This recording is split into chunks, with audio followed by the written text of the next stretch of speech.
లంచం అడిగే వాళ్లను చెప్పుతో కొట్టాలని ప్రజలకు సూచించారు తెలంగాణ మంత్రి కేటీఆర్. డబుల్ బెడ్రూమ్ ఇళ్ల కోసం ఏ బ్రోకర్ వచ్చి డబ్బులు అడిగినా తగిన బుద్ధి చెప్పాలన్నారు. ఇది కాంగ్రెస్లా బ్రోకర్ల రాజ్యం కాదని పేదల ప్రభుత్వం అని చెప్పారు ఆయన. మహబూబ్నగర్ జిల్లా దివిటిపల్లిలో నిర్మిస్తోన్న డబుల్ బెడ్రూమ్ ఇళ్లను పరిశీలించారు మంత్రి. ఈ రోజు 2300 ఇళ్ళు ఒక మహబూబ్నగర్ నియోజకవర్గంలో జరుగుతున్నాయి. పేదవాళ్ళని దేవులాడి మేమే ఇస్తాం. కానీ ఒక్క మాట మాత్రం చెప్తున్నా, ఎవరైనా లంచం అడిగితే మీకు ఆ ఇల్లు నేను ఇల్లు ఇప్పిస్తా 50,000 10,000 20,000 అంటే ఇది బ్రోకర్ల రాజ్యం కాదు. ఇది చెప్పు తీసుకొని కొట్టండి. ఎవరైనా లంచం అడిగితే చెప్పు తీసుకొని కొట్టండి.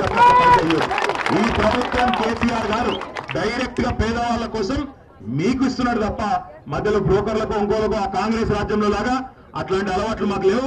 ఏ నాయకుడు గాని ఏ బ్రోకర్ గాని మిమ్మల్ని పైసలు అడిగితే చెప్పు తీసుకొని కొట్టండి తప్ప ఒక్క పైసా లంచం ఇవ్వద్దు. తప్పకుండా అర్హులకు ఎవరైతే అర్హులు ఉన్నారో వాళ్ళని వెతుక్కుంటూ అధికారులు వస్తారు, వాళ్ళకి ఇస్తారు. ఇంకొక మాట కూడా మీరు యాద పెట్టుకోవాలి, రానోళ్ళు ఎవరైనా ఉంటే మీరు కూడా తొందర పడద్దు.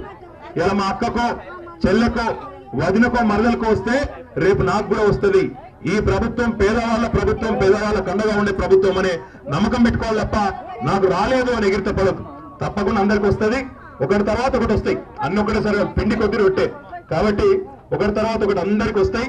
మీరందరూ కూడా దయచేసి ఓపికగా ఉండి నాయకులతోని అధికారులతో సహకరించి ఎవరికొక పైసా లంచం ఇవ్వకుండా ఈ ప్రభుత్వ సంక్షేమ కార్యక్రమాలన్నీ కూడా పొందాలి. మీ పెద్ద కొడుకు లాంటి కేసీఆర్ గారికి మీ దీవెన ఎల్లకాలం ఉండాలని చెప్పి కూడా కోరుకుంటూ